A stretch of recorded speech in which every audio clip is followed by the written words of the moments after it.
to Get the Balance Right, a podcast for creative entrepreneurs and agency owners looking to grow their business in a healthy, sustainable way. I'm Heather Zeitzwolf, CPA. I serve this community with coaching, profit advising, and virtual CFO services.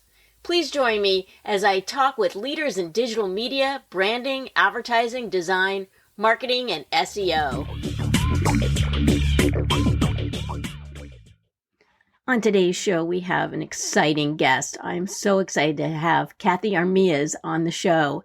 She is the creator behind How to Rock a TED Talk program and the writer of a book, The Unbreakable Rules of Marketing, 9.5 Ways to Get People to Love You.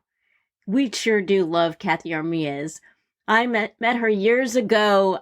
We met through Toastmasters, and I think she was maybe the district chair or something. Anyways, I was putting on an event at a local karaoke bar, and she got on stage and totally rocked out Sir Mix-a-Lot, Got Big Butts, you know that song? And I was her booty background dancer, and we had a great time. And I was so excited that she remembered that. Turns out that is her jam. She loves doing that song when she goes to karaoke. So if you ever run into Cathey Armillas, you might as well show her your big butt, because she can not deny how much she likes it. All right, here we are. And it's so good to see you, by the way. It was like, do you remember me? I was like, yes. How could I ever forget our pimped out, and that's my Sir Mix-a-Lot, that one, that's my song. So that's what I do all the time. But that was the most pimped out version I've ever done. So it's funny. Those pants I was wearing that night, I ended up ripping them out. Dancing, I think. That is so funny. That's awesome.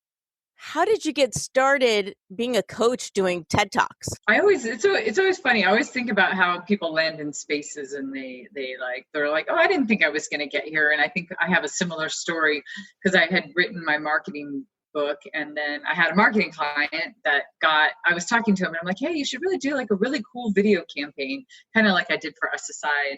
And so he was like, cool, yeah, he did it. And then it went viral, and he got asked to give a TED Talk. And he's like, oh my God, I actually said yes to giving a TED Talk. So I need your help. So that's kind of how I got started. And so I helped coach him, which it was actually him and his business partner, and they were demoing some video equipment. So it was kind of a challenging, TED Talk. It wasn't kind of your normal, just 18 minutes, one person kind of thing. And it was really fun. And I found that I really liked it. And even though I had my own speaking career at the time and I was speaking, I felt that it was really incestuous to be a speaker coaching a speaker. That's what I thought at the time. I'm like, that just seems really weird. Why would you be a speaker coaching somebody to speak? But I really loved it. And, TEDx Portland, they asked me to continue coaching. Oh my gosh, we don't have a coaching staff at the time. Can you continue coaching? So I did. And I was like, but wait a minute, I'm a marketer. I don't understand. And then I just kind of really realized, I was like, all a TED Talk is a mini marketing campaign for an idea. So that's kind of the quick story on how I got my start. It was just through a client and an accidental, open back door somehow. That's cool. And so I saw online that you did a TED Talk as well. And you did it on one of my favorite topics, which is Big Brothers, Big Sisters. And I also was a sister to a little, and it completely changed my life. So I really loved your TED Talk. So I would recommend that to anybody to watch. But how did you get the opportunity to do that? Yeah, so that was another funny story. I guess life is a series of funny stories, right? I was actually speaking at a marketing conference in North Carolina one time, and one of the guys that was in the crowd was one of the organizers for TEDx Hickory out in North Carolina. And he comes up to me after and he goes, oh my God, I loved your marketing talk. And he goes, I have a lady that is freaking out and I don't think she's going to be able to speak tomorrow. She's supposed to be giving a TED Talk. He's like, would you mind filling in for her and talk about, and he wanted me to talk about this one particular story in my marketing talk, how we ended up on the David Letterman Show. This whole, there's a very particular story. And I was like, sure, I guess. I stayed up the whole night, freaked out. Because I mean, I knew in my head, I was like, what did I just say yes to? This is insane. I just said yes to giving a TED talk. And I know it's more than a speech. It's way more than a speech. So I stayed up the whole night and I was like, how can I actually make this like a good idea as opposed to like something that seems like it's commercial? And so I stayed up the whole night, and thank God the lady like actually pulled her nerves together and she gave her talk, and it was great. And the guy there said, thank you so much for being the backup, but I'd still would love you to give a TED talk. And then I go, well, if I'm going to do it for you next year, how about we pick something that's a little bit more TED worthy, a really good idea. And then we landed on the fact that the most important thing in my life was being a big sister. So we landed on that I would talk about mentoring. Oh, that's cool.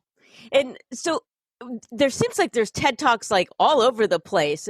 If someone's interested in doing a TED Talk, what are your recommendations? Like, should they look for something that's more local, or is it kind of like a marathon where you can kind of go anywhere, or how does that work? Yeah. Like you can run in the Boston Marathon if you can qualify, or you can like, yes and no. So the reason that TED came up with the TEDx events, and they launched that in 2009, the reason that they did that was to have a little bit more of a localized event and have these events be a little bit more, to what's going on in your community, in your neighborhoods, in your cities, in your towns. And so for the most part, I would say that the TEDx events are geared a little bit more in that way.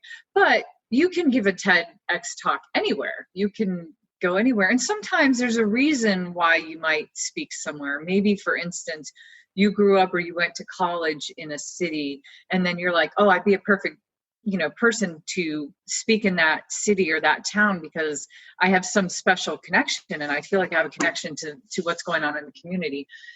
So yeah, there's various reasons. But if somebody wants to give a TED talk, always, you have to start with a good idea before you even think, logics or like logistics and where am I going to go, and who, first go, what is my idea? Like, what's my idea worth spreading? That's kind of where you start. Hey there, this is Heather. I hope you're enjoying the podcast. And if you are, if you wouldn't mind, please hit the subscribe button now. That way you'll never miss an episode. All right, now back to the podcast. We both have backgrounds in Toastmasters, and I was noticing that you have a PDF on your site about the difference between public speaking and giving a TED Talk. And it was super eye-opening to see, oh, these are completely different beasts. So if you've done public speaking, do you feel like it's easier to jump into a TED Talk, or do you feel like you kind of have to reverse everything that you know and go about it a different way? Yeah, I mean, that's a great question. It's not really that you have to reverse everything that you know, but you have to be willing to understand that it's a completely different beast. And so you have to understand that if you're a professional speaker or you're a Toastmaster, you're not doing your normal shtick, right? You're not just going to go and be like, I'm a speaker.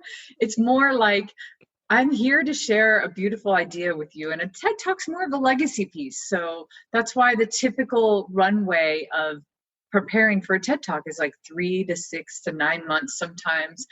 And it's not that you're like working every day or something on it, but you're allowing that space and time to like really, grow your idea in your mind, let things percolate and really come up with an idea worth sharing. I think many people that speak on various topics professionally, they can be the ones most blind to giving a TED Talk because they think that they're good speakers, and they really don't understand that it's more about having a really good idea. So for instance, if you were going to talk about mentoring the youth like I did, you have to kind of first go, all right, well, if this is my idea that I think that more adults should mentor the youth, because that's ultimately what I was trying to get at, and I was trying to support it with the fact that you're going to be a happier person if you do that.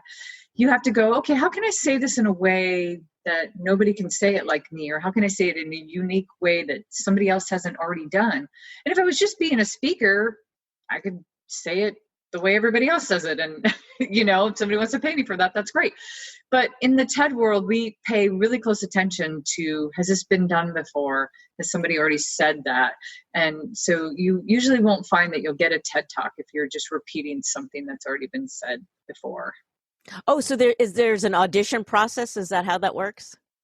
Yeah, so they differ a little bit, but for most of the TEDx events, you're chosen, you're selected. And so some of them will have you send in maybe a 3-minute video on, hey, tell us a little bit about your idea. And then they have a committee usually that looks at all these videos, and then they'll choose, a handful of people, and then maybe they'll get on a meeting and they'll have them audition. And some, things are changing rapidly, of course, but there used to be, people would have live auditions where they'd come and they'd stand on a stage and they would kind of somewhat deliver the kind of talk that they were going to give. And yeah, so there's various ways. TEDx Portland's a little different. We select our speakers not through a process of people submitting, but we kind of choose the topics that we want people to talk about, and the ideas. We kind of figure out what are things going on in Portland right now that really need talking about. And then we go find speakers that can talk on those subjects. And many times they're not professional speakers. They're just people doing really freaking cool things. Wow. And so when people come to you for help, are they sort of in the process of writing it and they're like, oh, crap, I need someone to really coach me through this? Or do you help them from the beginning? Or how does that work with you helping them rock it out? Yes, all of those things. So people come to me at various stages. I've had plenty of people come to me and say, I have this really good idea. I want to give a TED Talk. Help me. And the first place I will help them with is, well, your idea is not as good as you think it is right now, but it could be better. So let's start there. Some people come to me when they've already been asked to give a TED Talk, and then they're like, oh crap, this is for real. I'm going to be giving this, and it's going to go on the internet, and it's going to be there for a very long time. So I need help. And then there's people. So there's people at varying spaces, and there's some people that come to me and they're like, I don't even really want to give a TED Talk per se, but I want to give a TED-like talk. And so I want to build a talk. And so many times I'm coaching CEOs too of companies that are like, our company was founded on this idea, and I really want to talk about it more. And I want to get out into the community and talk about it. And so I kind of want it to be like a TED Talk, but not a TED Talk. So. Wow.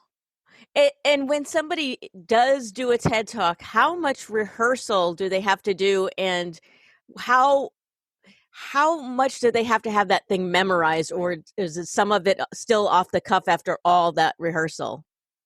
Yeah, that's a great question. It's so funny if you look at if you look at the top 10 as far as views go, TED Talks, almost everybody on that list, if you ask them, and I've heard some of them, some people I've talked to personally, and some people I've heard them, on being interviewed, almost every single one of them is like, I practice this thing 100, 200, 300 times, And for my clients, I don't ever want anybody to memorize anything, because that makes them robotic, and that makes them not conversational. That makes them just like, they get into a mode where they're remembering everything that they say and they know it word for word.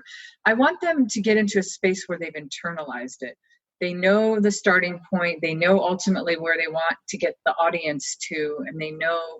And, and the part that becomes impromptu is, and this, Heather, from being a speaker, when you're in a room full of people, especially when you're in a room full of people, it's a little harder when you're on Zoom or you're in this space, but when you're in a room full of people, you feel the energy of what's resonating with people. You feel the energy of what's needed. And if you know your talk really well, if you know your idea from front to back, you ultimately know where you want to lead people. That leaves a lot of room in the middle to go different places. Or you might hear the audience, for instance, laugh at something that you're like, I rehearsed this 300 times. Nobody ever laughed at that moment. And this group of people, for whatever reason, think it's funny.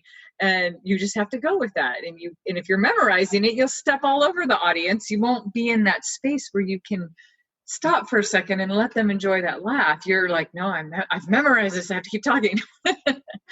So that's the space I try to get people in. Internalize, don't memorize. That's great. And if you were to do a TED Talk, is there some place that you can do like comedians go to open mics to try out the material? Is there some place for TED Talk people to kind of, sort of feel out the crowd on some of their, I don't want to say shtick, but some of their story and just see how it unfolds with an audience? Yeah. So of course, there's a lot of doing it in front of your cats or your dogs and your family. And of course, you want to get the most live feedback. I also encourage my clients to go and have like these little, have all these kind of like little sessions with people, whether it be a group of colleagues or something. So yeah, for sure. You're not technically supposed to give a talk that's ever been given anywhere else. Although that, if you're practicing, that's very different. I mean, I can't be like a keynote that you've given 500 times and somebody could look it up on the internet. It doesn't make it TED worthy, if you will. Mm-hmm. So yeah, I definitely don't want the first time somebody's giving their talk to be the rehearsal the day before. I want them to be used to saying it and see how people react to some of the things that are being said. Hey there, this is Heather. Besides being a podcast host, I'm also a CPA and profit advisor. I help creative agencies grow in a sustainable manner. Right now, I'm offering a complimentary healthcare check of your business. So if you go down to the show notes, you'll see a link and you can sign up. All right, now back to the show.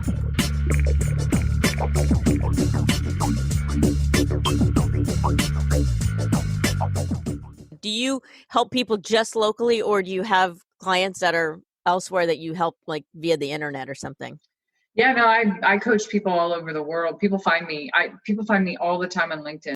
So I would say most of the people that are giving TED Talks are not local. Most of the people that I'm coaching, I've coached a lady in San Francisco, a guy in Mexico City, got a lady in Boston. These are some of the last couple people I've coached that were giving TED Talks in various places.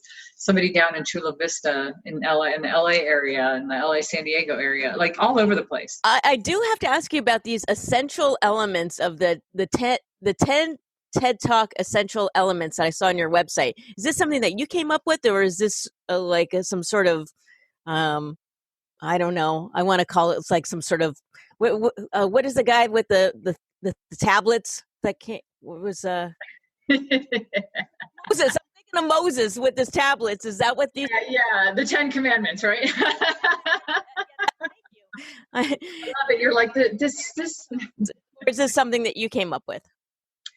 So I studied when I decided to do the How to Rock a TED Talk program. I decided I was going to study and watch 1,000 TED Talks. So these are kind of my 10 commandments they were things I kept seeing over and over. So when I first started, I was all elaborate. I had this spreadsheet and I was like, I'd put, the name of the talk and where they gave it and how many minutes it was. And then I rated it from like 1 to 10. But I might think something's a 7 and you might go, it's a 2, So I found that was really subjective. So I started really like looking at it with a different lens. As a speaker coach, I started looking at it and going, how are they actually engineering this talk? And then that's where the essential elements came from. And if you look at some of the TED Talks that have the most views and have gained the most interest, it's really, you're going to see a lot of the essential elements that I've created on that list. You're going to see a lot of those on there. Not that every talk has all 10 and you don't need all 10, but you have to be thinking about things. I'd say the number one thing that every TED Talk has, any good TED Talk has, it's, I think, number 3 on my essential elements list is supporting evidence. You can never stand on a stage and say, I have this amazing idea and it's amazing because I say it's amazing. You have to support it with psychology or social proof or outside evidence. Like show us why. Don't just tell us a story. Tell us why that idea, why we should follow that idea. Why should we care about what you're saying? And do you find that the talks with visual, like either PowerPoints or some sort of images, do you find those are more powerful, or do you feel like it kind of takes away? Or, I mean, in your speech, I thought it was interesting you had video and that really supported what you were talking about. Yeah, so there's this kind of big debate on people in the TED world, I think, are like, if you tell the TED Talk so well, you shouldn't need visuals. I don't necessarily agree with that, but I have a rule with visuals. There's no such thing as a neutral visual. You're either adding value with something that you're using visually or you're taking value away. So in my talk, I felt like the video was important to understand the relationship that I had with my little sister. And so I took little clips and little images just so you could kind of quickly get this kind of connection to how we spent some of our time. If you were, I always have this story. My Nana used to make raviolis, and she used to lay them down she used to buy new white sheets. She's like 100% Italian, did it the real way, made her own dough. And if I were to tell you a story about my Nana making her raviolis, if I were to show a visual of just a plate of raviolis, that's really weak. And I would say that doesn't add any value. But if I showed you a picture of my cute little short chubby Nana with her her apron on, that adds so much more value, because then you see it and you hear my story and you feel like you can connect to my Nana, as opposed to just seeing something that doesn't really add that much value. Yeah, that's a great thing to think about. I find sometimes when I do a speech, sometimes using visuals is just my automatic crutch, so that it's a memory thing. Like, okay, this will trigger my memory, so I've got to have this slide in there. And I mean, it really is tough being a public speaker and trying to remember everything. And I think that's the most frightening thing to me in public speaking is like, am I going to remember what I'm going to talk about? But yeah. And you're coaching people. I mean, I'm sure other people have that fear. And you were saying how, like, if you have the solid beginning and a solid ending, then it's fleshing out the middle. But how does that work when you're coaching people? Like, how do you kind of get them in the right mindset for all that? Yeah, well, everybody, Heather, everybody has that fear. I don't care who they are. I've coached so many people from a rap star to a World War II veteran. And like, everybody has the same fear. It's like, oh my gosh, I'm not going to remember something, or I'm not going to, and people handle that fear or that anxiety in different ways. And, I'll go back to the thing, because it's not really like the middle. It's not really that I'm coaching people just to have an opening and closing and nothing in the middle. That's not what I meant by that at all. It's like you have your whole talk, but you know how, like, if you're going on a drive somewhere, you're leaving your house, you're going to start from your driveway, and the ending point. And so really having those things, in your mind, they're like really set. It leaves a lot of room for how to get there. There's 10 different ways you can get there, 10 different roads, 10 different back ways. One might take longer, one might take shorter, one might be, more busy, And so that's kind of how I think of it. You always have to get to the point to where you know what you're talking about so well that, I mean, I've had this happen as a professional speaker when I was supposed to go on stage and give a 60-minute keynote. And because of various circumstances, being the closing keynote, they were like, oh my gosh, you have 28 minutes. And I'm like, well, I have to cut more than half of my talk. I have to know what I'm talking about so well that I can still get from point A to point B. And then I'm just pulling some of the middle out and getting there faster. I have to take the faster route, which might be taking a helicopter. I don't, as opposed to a car.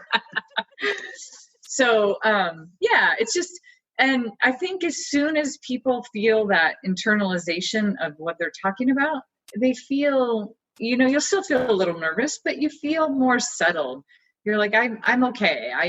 I know I can talk about this now. There's no issues. And so that's the place I want to get people prepared before they step on a stage. And, anybody who's ever given a TED Talk, you might think, oh my God, 3 months to prepare for a TED Talk. Everybody that I've ever coached to give a TED Talk is like, this made preparing every single talk or presentation I do super easy. Like, it's just like the preparation's so much easier. You shortcut so much of it just because of some of the things that we do. It makes it a lot easier. Wow, that's so cool. I'm starting to think that I want to do one now. You should. I think everybody has a TED Talk within them. I'm sure you have so many really cool ideas, Heather. You're a cool person. Well, I'd like to, if we have just a few more minutes, I do want to just address a few more little things. Like, I noticed on your website talking about your unique style. So how do you find your unique style, and how do you coach around that? Yeah, that's critical. I think a lot of people that don't have a ton of experience in public speaking, I think that they look at speakers that they like, and they want to try to emulate people. And that's such a mistake. Like, you have to find your style that people will be like, oh my God, I love you. I mean, have you ever heard a person that talks really, really fast and you still love them? It's just, they have some kind of cool cadence to the way that they talk. Or have you ever heard somebody that's super slow and calculated? And yet, for some reason, you hang on to every single word that they say. So it's always when that person is being genuine and authentic to the style that matches who they are. And you can't fake your style. You just can't. Mm-hmm. You can tell when somebody's, we have great BS monitors. So like, if somebody's throwing something at us that doesn't feel authentic, we just feel it. So I always try to help people find, like, I ask people, my very first session that I do with people, I do an assessment, and I assess them in 3 different areas. I assess them in their typical preparation, and then their delivery, and then the results that they typically get when they speak. And so we cover a whole array of things in the first session. And in that session, I'm asking them, like, what's your style? Like, how many minutes are you used to speaking? Who are you used to speaking in front of? What's your biggest talk you've ever done? Like, I get people in a space to try to figure out who they are and where they're most comfortable. Are you funny? Do you stay away from humor because you think you're not funny? Like, have you not found how you could be humorous in your own way, as opposed to, like, don't try to be a comedian and tell a joke? That doesn't work for most people. What aspect is the hardest to achieve the most? Is it like the idea, the delivery, the comfort level, or really does it just depend on the person? It really does depend on the person, but I would definitely say, if I had to look at an array of a lot of people, I think nailing the idea is really hard.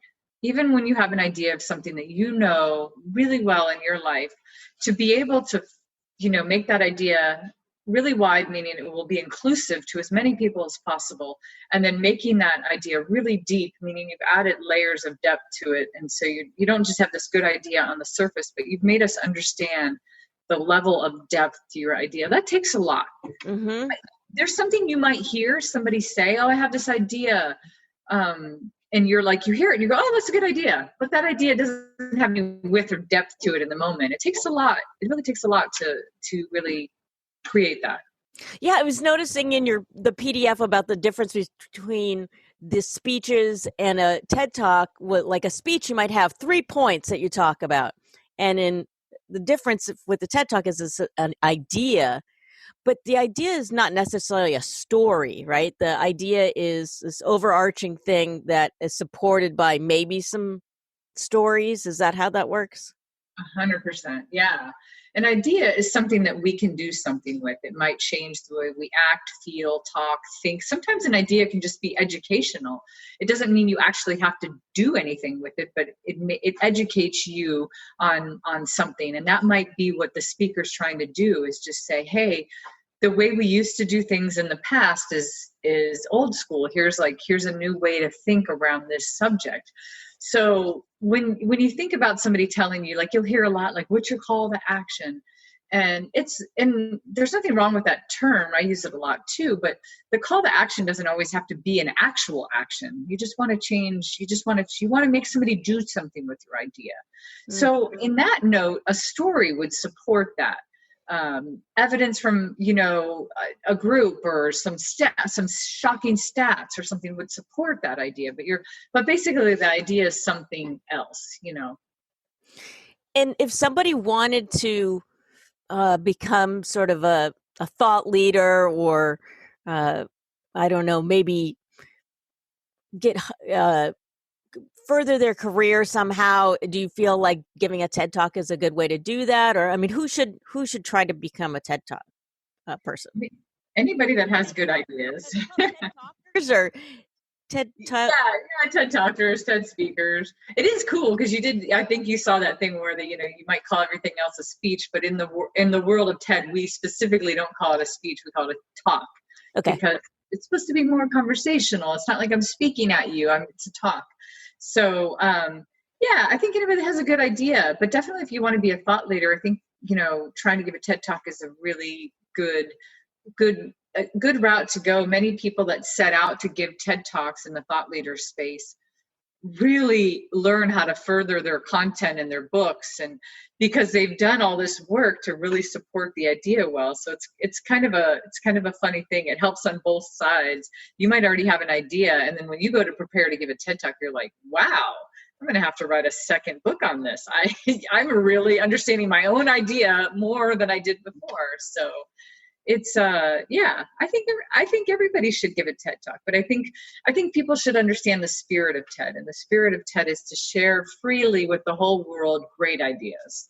And anybody that wants to use it for something beyond that, I think they're not in alignment with the spirit of TED. I see. Yeah. So okay. Yeah. So it shouldn't just be this sort of like this pinnacle of like, oh, I have to do this because this is, I'll be thought as, I don't know, a thought leader or some ranking or something. It really has to have a good heart. Cool. I think so. I think the people that come into it trying to use TED for their own, benefit, I think it works against them many times. And sometimes the outcome of that, Brene Brown, Simon Sinek, sometimes the outcome of your whole life's work is they give a TED Talk, and then all of a sudden the whole world finds out about your work and is like, wow, this is really beautiful. And so sometimes it really does do something for your career. But if you step into it with that mindset, I don't know, just it feels very backwards. Well, it's good to know. Yeah. Yeah. I wasn't sure if that was like one of those things where it's like people like do it consciously to step ahead and, because they want to write a book or something. But so how do people that put on these TED Talks, how do they kind of suss that out? Is there some sort of barometer that they have of knowing like, okay, are these people just trying to use the TED Talk, or do they really have a good, I don't know, something in their heart that they really want to share this idea? Yeah, you wouldn't believe how easy the TED organizers and TEDx organizers can sniff out this whole like, I'm in this for me 100%. I don't really care about your ideas or what you're trying to do here with TED and TEDx. So I think that's why a lot of people have been frustrated when they get rejected sometimes. And I remember speaking at a National Speakers Association event, and this really good speaker came up to me after, and he said, I've been rejected like more than a dozen times. And he's like, after listening to you talk tonight, I 100% know what my problem is. I've been coming at it the wrong way. I've been wanting to use it for my benefit. I've been pitching it that way. I've been pitching it as I'm this amazing speaker.